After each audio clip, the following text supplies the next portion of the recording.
Hi guys, I wanted to do a first trimester recap video today. So I'm going to be talking about all of my recommendations and everything to do with my first trimester, from how I knew I was pregnant to what I was feeling. So for those of you who don't already follow me, my name's Tanya. I am now in my third trimester of pregnancy, so I'm still quite new to YouTube, which is why I'm doing it quite late, but I thought I'd give it a go. Thanks for watching! Let's start at the very beginning, how I found out I was pregnant. So before I took the test, there were a couple of things that I was feeling that I didn't really feel, I guess, myself. I think the main symptom was that I was having really sore breasts at the time, but otherwise, other than that, I was feeling very tired. I didn't actually have nausea, luckily. So, well, I had nausea, but I didn't find out I was pregnant by waking up at 6 in the morning to morning sickness and thinking, oh my god, I'm pregnant. But I had missed my period, so I did also just have that gut feeling because James and I were aware of my ovulation cycle and I had stopped taking my contraceptives. So as I mentioned, luckily I did not throw up throughout the first and second trimester. I haven't thrown up throughout my whole pregnancy so far, so fingers crossed it stays that way. But I did feel nauseous. So for those of you who are experiencing nausea, or even those who do throw up and have that morning sickness, one thing that I did read and find useful in my first trimester was ginger. So whether it be ginger tea or ginger drops or ginger candy, I know lots of other women do find that really helpful for them, so I would definitely recommend that. So there were certain things that would like trigger my nausea, like the smell of chicken, for example, whether it be like raw or cooked, I didn't care, I didn't want to be around it. The smell of broccoli when I was cooking it, that would also make me feel quite sick. But my only tip for that would really just be to stay away from it. I don't really think there's a way around that, unfortunately. But that being said, don't get fooled by the morning part of the morning sickness, because for those of you who are throwing up, you can experience it throughout the entirety of your day. So one tip that I did read was just to keep like a packet of plain crackers by your bedside table that you can just munch on at night if you are feeling sickly before you go to bed, and I know that that has helped a lot of other women, so that might be worth a shot. One other really weird thing that I'd experienced that I never knew had anything to do with pregnancy were pregnancy dreams. So I started to have really vivid dreams in the first trimester of my pregnancy, but now that I've done a bit of research on it, I do know now that a lot of other women experience the same thing. But yeah, that was just a quick side note that I wanted to mention. The next thing I wanted to talk about were the things that I went through and how I dealt with them. So the biggest one for me probably was starting by telling my parents.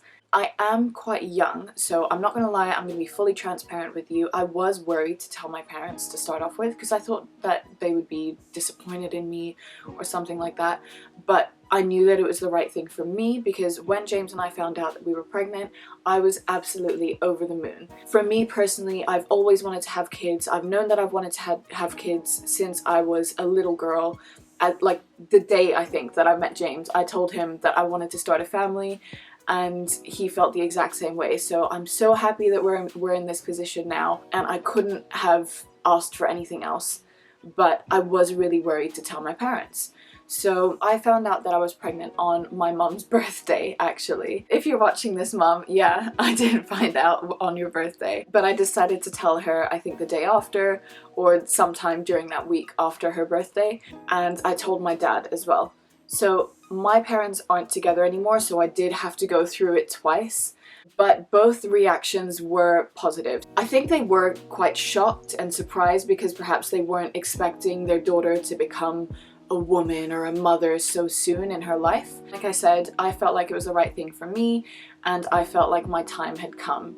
So anything that they said or did would not have any effect on my decision whatsoever. I knew that I was going to love this baby more than anything in the whole world, and I was really looking forward to introducing her to everybody. I did tell my parents before I reached my second trimester, just because I thought that either way they should know about my pregnancy, but because that first trimester is so crucial, I did want to wait until that second trimester did arrive, just so I did get the all clear to start telling people, to start celebrating. But I was really excited to tell everybody, so of course some people I couldn't help but tell. Some people calculate it differently as to when you do reach that second trimester, but I did calculate it by the end of my 12th week, And that was when I started telling everybody. And by then I did also have some baby scan pictures.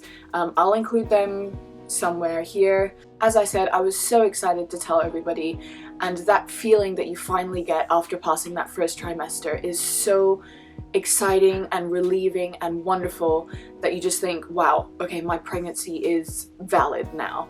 So I was really over the moon. And then a while later I did also announce it on my Instagram, just as like one of those baby posts.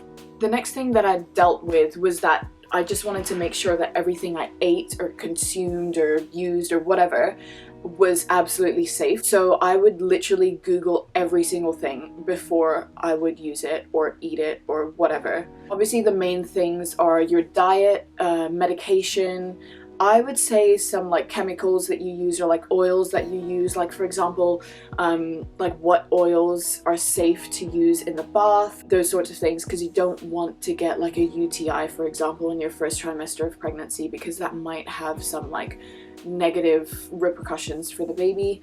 What my midwife actually recommended was to refer back to the NHS website, since I'm in the UK. Because all of the other research that you do, or all of the other websites that you might find online, you might find conflicting information. So the rule book that you can go by is the NHS website, and everything else is sort of hearsay. Oh, the next thing was actually that I was bloated quite a lot. I found myself not really wanting or fitting into my jeans anymore, and I did find out in December, which is a fairly cold month here in the UK, but I found myself wearing my maxi dresses and just like a coat to work just because I didn't want to wear my jeans anymore. I haven't actually bought any maternity clothes at all. I did buy a couple of maxi dresses that I knew would fit me in and out of pregnancy, so I did want to get like multifunction use of it. I sort of figured that I would only purchase maternity clothes when it came to the third trimester, but now I'm even contemplating whether or not I should do that, just because I'm not really sure when I'm going to be able to show off my new maternity clothes, and I wouldn't want to put them to waste. So at the moment I am stuck with all of my normal non-pregnancy clothes. On to the next topic, I wanted to talk about the things that I recommend. I think the number one thing that I would recommend is, as soon as you find out you're pregnant, is to start taking your prenatal vitamins. My sister did message me, my older sister, to tell me to make sure I am taking my prenatal vitamins, and I did buy them as soon as I found out I was pregnant, because I wanted to make sure that the baby was getting all the nutrients and folic acid and vitamin B12 and whatever she needs in order to grow properly. Because that first trimester, as I mentioned, is so crucial for the baby's growth. And I think the prenatal vitamins are actually most important in that first trimester as well. So do make sure you get your hands on some of those. I did take the Pregnacare brand, which you can just find at your local Tesco or Sainsbury's, and that is super accessible. You can buy them in a single pack, or you can buy them in like a multi-pack, which I think comes with like 3 or 4 sheets inside, which does last you significantly longer than obviously the single pack would, duh. But one thing that I do want to say is that it obviously doesn't substitute all of the healthy food that you should be eating anyway.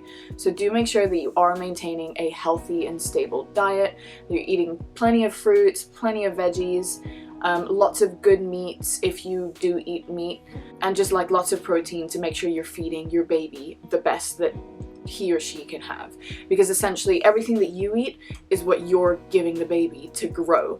So think twice maybe before you want to order like a McDonald's or KFC or I don't know, Nando's or whatever, because what you're feeding yourself is what you're feeding your baby. So maybe have a salad instead of a Big Mac. But of course, nobody is perfect. So I did have a couple of like cheat days, I guess, myself, and I do snack a lot as well. I did eat a lot in my first trimester too, by the way. I have gained about 12 kgs, so that's like 24 pounds, I think. But the most important thing, I think, is just making sure you have that balance in between like healthy food and like a little bit of unhealthy food here and there. For me, that meant no more Diet Coke. I did not take any caffeine. I normally don't drink coffee anyway, but I stopped drinking my English breakfast teas when I was at work and stuff like that as well. The second thing is use an oil on your stomach or anywhere else that you think that you'll get stretch marks. For me personally, that meant here, on my sides and on my belly, and also the lower side of my back. Right now I am using this belated pregnancy oil. It's in German, so you won't be able to read it anyway. I'm not sure if it would focus. This smells absolutely amazing. So when I first used it, I squirted some on my hands and I rubbed it over my belly, and I immediately fell in love with the smell. So that is a major bonus. And it feels really nice on the skin as well. So if you just wanted to massage it in very lightly, I tend to massage the belly last. I don't know if this is a thing, but I do massage the belly last just because I do want to make sure that the blood circulation that I finish off with is focused at the belly for the baby. The reason why I'm saying that is because even though you might not feel like your skin is stretching that early, it will come later. But for me personally, I didn't oil as regularly as maybe I should have, and I am starting to notice it now. But that's absolutely fine because stretch marks are a part of pregnancy. I'm still trying to deal with it in my own way, but I think that will take time because you are seeing changes to your body that you're not really used to seeing. But you are growing a human inside of you, so that is the most beautiful thing of all. But you will thank yourself for using those oils and creams before you go to bed every single night in your first trimester of pregnancy. The next thing that I would probably recommend is to keep like a journal, or you can buy one of those baby books or pregnancy books on Amazon. I'm sure there's plenty of other places you can buy them from, but I've seen plenty on Amazon where you can just document your whole pregnancy, starting from as soon as you find out up until the moment that you pop. This can be a place where you can document your feelings, your emotions. Oh, that being said, I was very, very emotional in my first trimester. I was like crying about every single thing that you can think of. I felt really sorry for James in my second trimester when I was realizing how horrible I was. But what can you do? It's pregnancy. But you can also write letters to the baby. If you're a creative person, you can do something like write song lyrics or poems or draw artwork or what have you. It can also be a place where you can like stick in the pictures of your pregnancy scans for safekeeping, not that you just like store them away somewhere and they just get like crumpled at the bottom of your shelf. I think that would be a really cute idea because the baby is gonna love to go through that book when he or she is older and just see mummy's pregnancy journey. Another thing that I found really helpful was to take note of all of the questions that I had from my midwife before going to the appointment.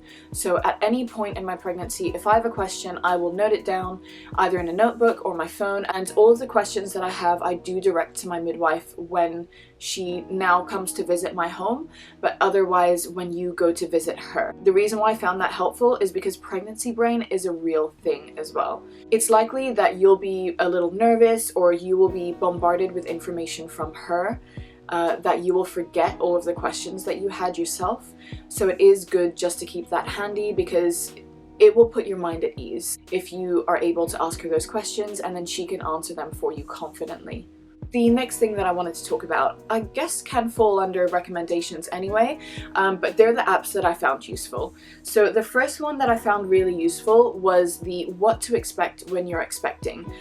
If you watched my last video, the video before last, I did mention reading the book itself, but the app is also really, really good. It gives you weekly updates on the baby, it tells you how big it is, it tells you the actual physical growth of the baby. Like for example, this week, she is settling into the proper position for birth.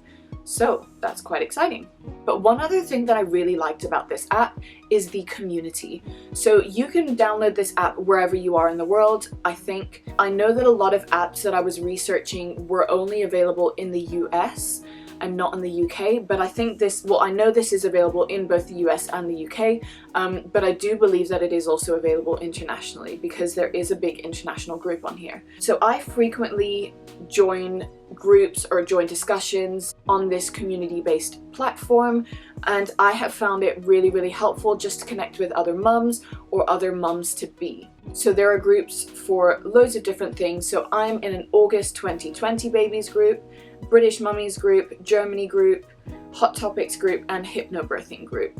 So you can join any group that you want to, and you can post anything you want. You can comment on people's posts, you can ask people for advice. I have done so a lot of the time. Anyway, I think that's one of my favorite parts of the What to Expect app.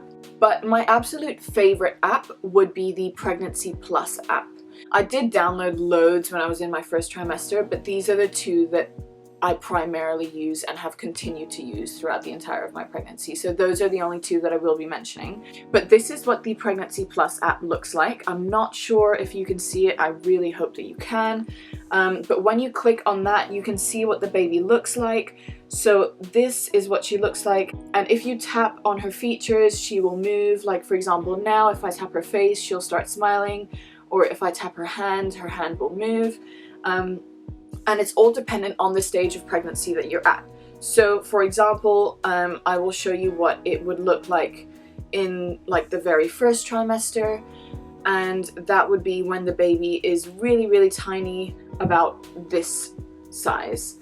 So obviously she has grown so much since then, and it's been absolutely wonderful to keep track of it on this app. Those are the two apps that I would check habitually throughout my pregnancy. But as I mentioned, I did also read the What to Expect When You're Expecting book, along with a couple of other books.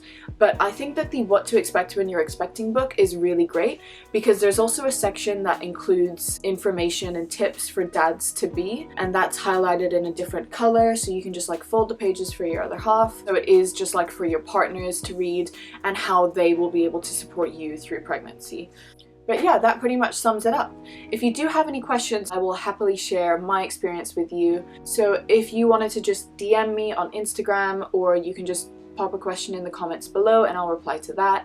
But I will be doing another video on a second trimester recap. I'm a bit late to YouTube, so I'm a bit late to the party. So I'm going to be doing a couple of different videos about my pregnancy as a whole. Thanks so much for watching. I hope you guys enjoyed this week.